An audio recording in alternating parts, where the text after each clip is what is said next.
سلام بیننده گرامی، سرخط خبرها از رادیو آزادی. زلنسکی دعوت کرد که پوتین در دادگاه بین المللی محاکمه شود. بیش از 100 دانشجوی دانشگاه باختر را به ارتش بردند.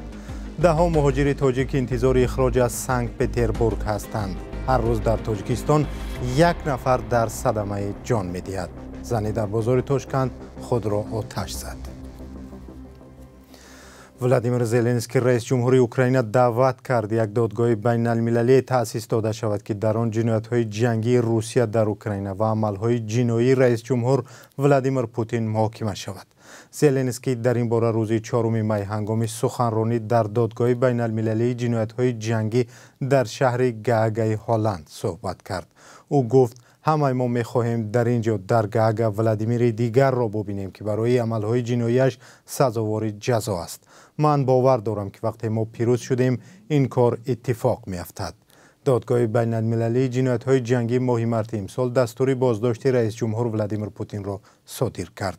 او را به غیرقانونی از اوکراین به روسیه بردن کودکان اوکراینی متهم می‌کنند که بر اساس قانون‌های بین المللی جنایت جنگی به حساب می‌رود.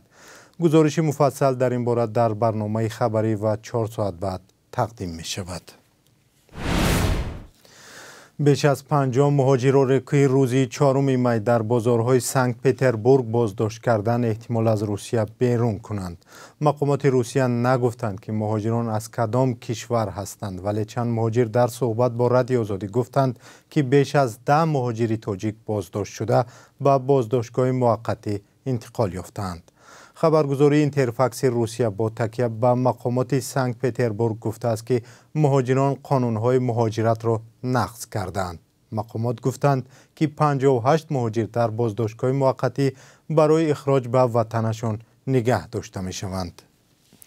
حامیان حقوق میگویند مقامات روس از به پشت و پناهی مهاجران تاجیک استفاده کرده آنها را برای عادی ترین نقض قاعده اقامت و حتی در بعضی موارد بیگناه از این کشور میرانند. مقامات روسیه گفتند که در چند سال اخیر حدودی 300,000 مهاجر تاجیک را از این کشور خارج کردند.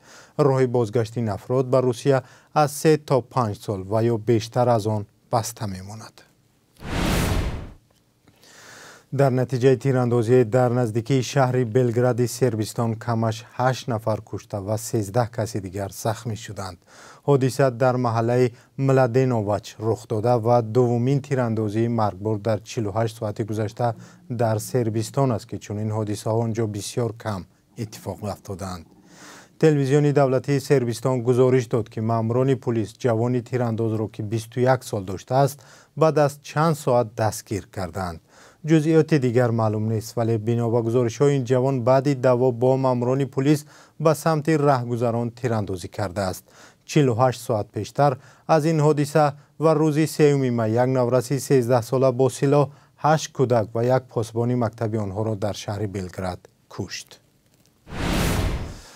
مقامات 123 دانشجوی دانشگاه شهر باختر را به ارتش گسیل کردند. آنها دانشجویان سال آخری فاکولته گوناگون بودند.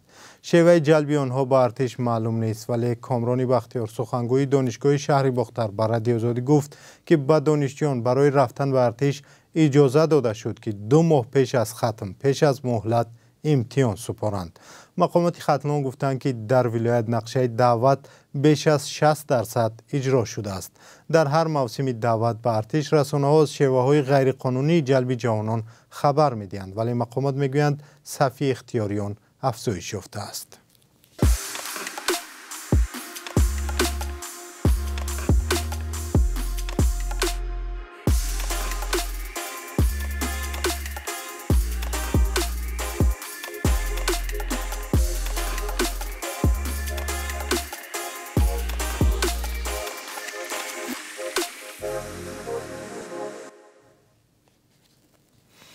در 3 ماه اخیر در راه‌های تاجیکستان تقریباً هر روز 1 نفر در صدمه‌های نقلیاتی هلاک شده است. بازرسی دولتی اتومبیلی تاجیکستان میگوید در 3 ماه اخیر در 218 صدمه 88 نفر هلاک و 224 نفر دیگر جراحت برداشتند. هفته‌نامه وزارت کارهای داخلی تاجیکستان با نشر این آمار گفته است که بیشتر صدمه‌ها از بی‌احتیاطی رانندگان رخ داده است و اکثر قربانیان هم پیاده‌گردانی بودند که قاعده‌های راه را رعایت نکردند. در یک هفته اخیر در 2 صدمه در تاجیکستان 12 نفر هلاک شد. در یک صدمه در ناحیه عینی 6 نفر و در صدمه دیگر در ناحیه دروز نیز 6 نفر جان باختند. زنی در شهر تاشکند ازبکستان روزی 2 می در داخل بازار به سر و رویش بنزین پاشیده خود را آتش زد.